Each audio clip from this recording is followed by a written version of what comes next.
ekitongole kya Uganda Wildlife Authority olwaleero kifunye ebyuma ebigenda okukozesebwa mu makuumiro g'ebisolo. Ebyuma bino bibaweereddwa ab'ekitongole kya African Wildlife Foundation ne United States Agency for International Development nga byakubayambako okusitula ku byokwerinda eri ebisolo n'ababikuuma. Olwaleero balina ebikalimagezi ebiwerako bye batuleetedde wano nga bigenda kutuyamba mu kukola omulimu gwaffe ogw'okulabirira ensolo mu materekero gaffe ag'ensolo.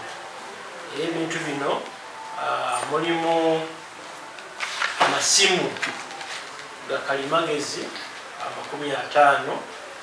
Amasimu gano gasobola okukozesebwa mu nsiko eyo gye tubeera ne gasobola okubeera nti garikodinga kiki kyonna ekiba kibeerawo.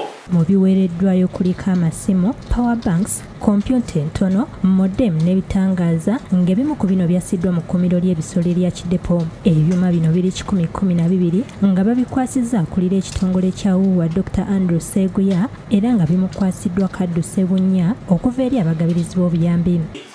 Kati ofukosa okukola mu nsiko ng'omwo oba weetaaga ekintu ekinaakuwa omuliro gwe weetaaga okusobola okuba nti essimu yeekola. Zino power banks ziri 25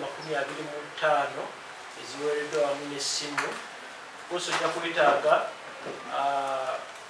laptop oba kompyuta onooteeka ebintu ebyo. Kompyuta zeezono ziri 3 eziweereddwayo.